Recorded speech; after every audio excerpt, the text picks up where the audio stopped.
ঘটনা তো একটা ঘটে গেছে। ঘটনা ঘটে গেছে মানে কি হয়েছে? আমার বিয়ে ঠিক হয়ে গেছে। তাহলে তো ভালোই। তুই কি ছেলে দেখেছিস? ছেলে পছন্দ হয়েছে তোর? আরে ধুর, ছেলে দেখে আমি কি করবো? এতদিন বলার পর যে একটা ছেলে ঠিক করছে এটাই তো অনেক।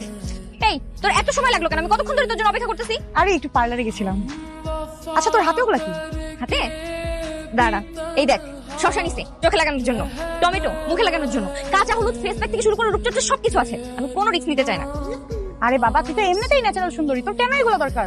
শোন, আমি চাই ছেলে আমাকে প্রথম দেখে ক্রাশ খেয়ে যাক। ছেলে যদি আমাকে পছন্দ না করে তখন কি হবে? আরে বাবা, এমন কিছুই হবে না, চল চল। ওরে চান্দু, তুমি? তার মানে সেদিন আমাকে দেখে ক্রাশ কি আজ বাসায় প্রপোজাল নিয়ে এসেছো? তাইলে তুমি আসলেই সুন্দরী। আজ পিথাগোরাসের উপপাদ্যের মতো প্রমাণিত হয়ে গেল।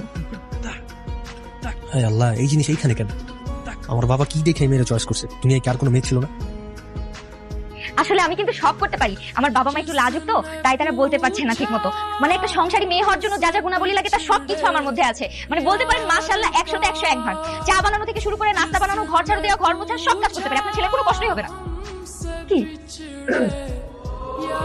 আরে কি করতেছো? এগুলো তো ভদ্রতা, সামাজিকতা। তোমার এটা কি মনে হয় জানো? কি মনে হয়? তুমি এখনো দুধের বাচ্চা, বিয়ের জন্য লাফালাফি করতেছো ঠিকই, কিন্তু বিয়ের সম্পর্কে তোমার জ্ঞান একদম শূন্য। না, আমার কি মনে হয় জানো? কি? তুমি আমার জন্য ঠিকঠাক না। কি ঠিকঠাক না? কেন ঠিকঠাক না? আপনি আমাকে যা বলবেন, যেভাবে বলবেন, যেমন বলবেন আমি সেভাবে চলবো। প্লিজ আমাকে বিয়ে করেন।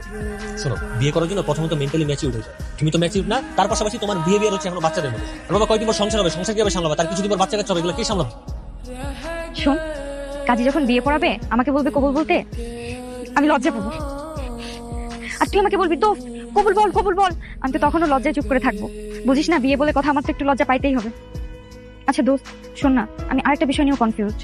আমি যে এত টাকা দিয়ে মেকআপ করবো, আমার কি বিয়ের দিন কান্না করা উচিত? ধর কান্না করলাম, আমার মেকআপ যদি নষ্ট হয়, আমার জামাই আমাকে পছন্দ না করে, তাহলে লোকজন কি আমার খুব বেশি বেহায়া বলবে? না, বেহায় বলবে না। আসলে আমি সরি, আমি আসলে সেদিন আমাকে বুঝতে পারিনি, তাই আমি তোমার কাছে আবার ফিরে আসলাম। আসলে তোমার মুগ্ধতার কাছে। তুমি যে আমাকে সেদিন বলেছিলে দুজন মানুষের বোঝাপড়া না হলে সেটা সংসার হয় না। আচ্ছা, তুমি আমাকে সেদিন বলেছিলে যে আমাদের ছোট ছেলে চিন্টুকে আমাদের বড় মেয়ে মুন্নি সামলাবে। তাহলে মুন্নিকে কে সামলাবে? তুমি। আমি কেন? কারণ তোমাকে সামলাবো আমি।